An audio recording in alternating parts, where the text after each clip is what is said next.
Hey guys, uh, well, that didn't age well, did it? Me being cocky over Real Madrid winning against PSG. Um, at first, it seemed like it might be an easy win or something like that. And I'm not talking about the match, but I'm talking about the build up that was there for the match, because we had, let's just say that we had a better lineup than them, but they came out on top. And yeah, this video is going to be a bit serious because we've taken an L from PSG. You know what? I can't even downgrade them now. I need to find that next opportunity for the next time they actually screw up and we win. So until then, I have to just keep quiet, I guess. But regardless, I'll get into the game. Yes, I saw it yesterday, even though it was late at night. I saw the game and I'll tell you what I thought about it. Obviously, like getting into the game in general, I thought we had a pretty sick lineup. Although I did, however, sense that there were going to be problems in the defense, considering that there was no Sergio Ramos in the lineup. I think this game has truly made me realize how important Sergio Ramos is to the team. Actually, I think this is an eye opener to most of those people, who think that Sergio Ramos must he's declining or something like that, but that's not the case at all. Even though in the past few years I've seen that even though when he's having a bad game, he's actually there, physically there to actually drive the play as he captains or as he leads the team from the back. I think that aspect is really important. uh, I mean, we had a pretty sick lineup, I thought, but obviously, the defense. Talking about the defense in general, I thought the Danny Carvajal was quite terrible last night, because if you could see, they were repeatedly attacking on their left, which is our right. They were repeatedly attacking on that side because they knew that Carvajal was a weak link there. And obviously Di Maria exploited in the empty spaces he got in the game. And also, Eder Militao and Varane. Now, I've had questions about Varane recently. It's not only about him, just being like a defender, but I thought that, positionally, he sometimes isn't there. And he could obviously use a captain like Sergio Ramos alongside him. I think that partnership is really good for Real Madrid, but obviously Sergio Ramos was suspended, and Eder Militao. I think this was their first time together, and they got into the game quite uncomfortably. They were not coordinating properly. There were quite number of times instances where spaces were left between them. So I guess they took. I mean, they didn't do well there.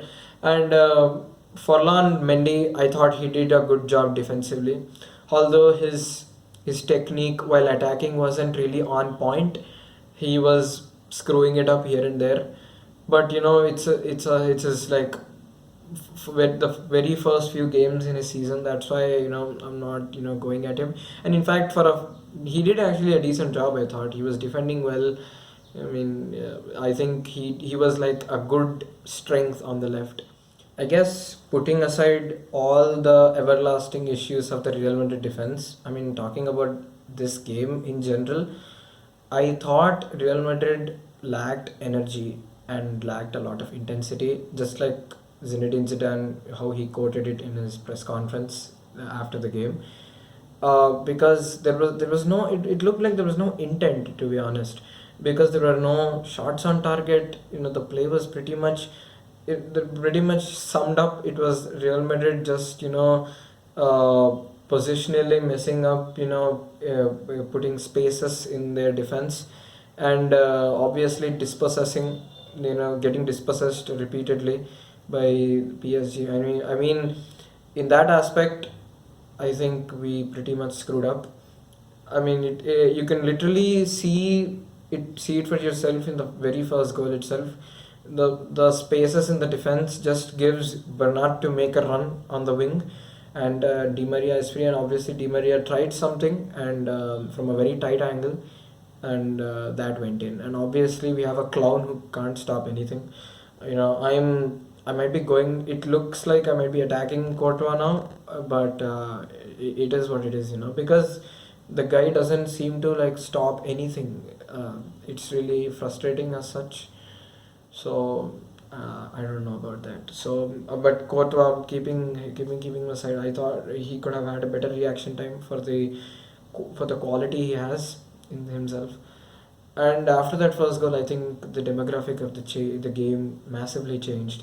PSG took control, and even they were like posing threat a lot of times here and there, and usually Casemiro acts like a very good link between the two center backs. But I guess this time he was also run over this time by PSG. I think kudos to PSG in reading the game, to be honest, because they did that really well. They succeeded in that. So Casemiro, he was also not there. I guess the international break just took a toll on them. Yeah, but it's actually no use now talking about what happened. We have to only look to what we can do.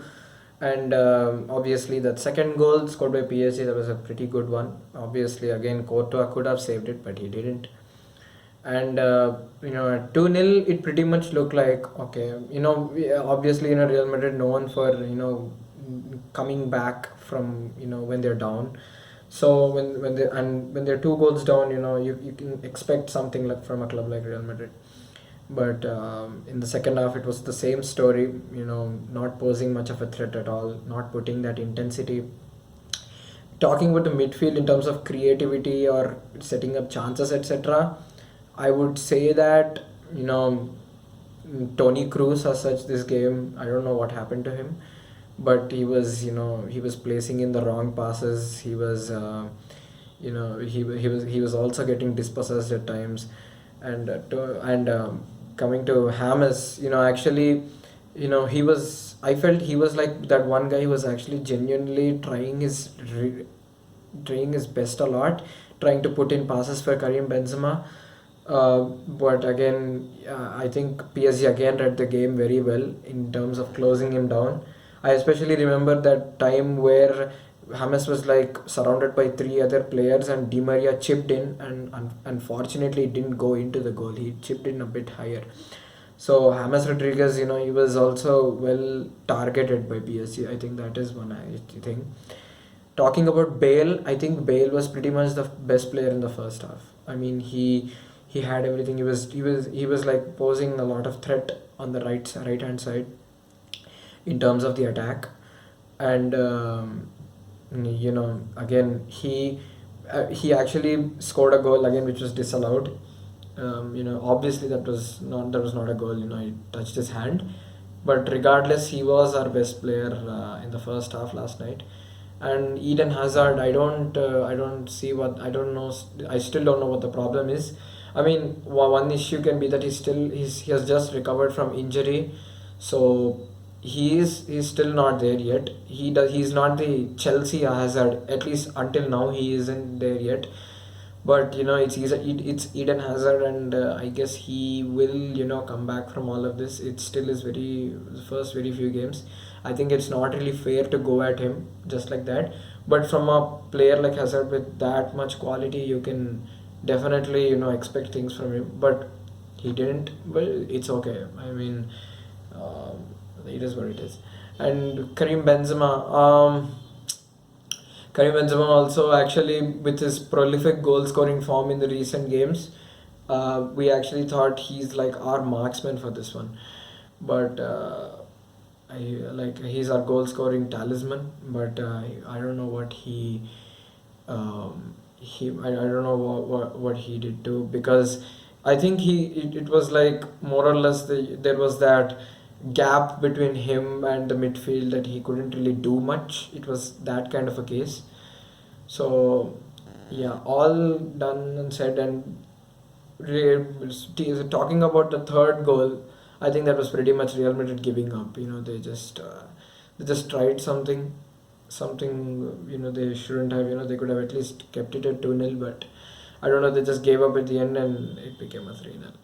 I think a few takeaways from this game might be that we're still conceding. We haven't still don't have a clean sheet till now in the season, and we need to have Sergio Ramos available most of the times at least, and not miss him out. And at least these kind of games, we've seen that already. What happens without him?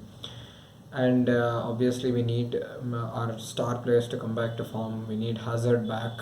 We need Hazard to be there. We need our players to be physically there for that night. That's what was lacking a lot. And obviously, intensity to always have that killer instinct to finish it off.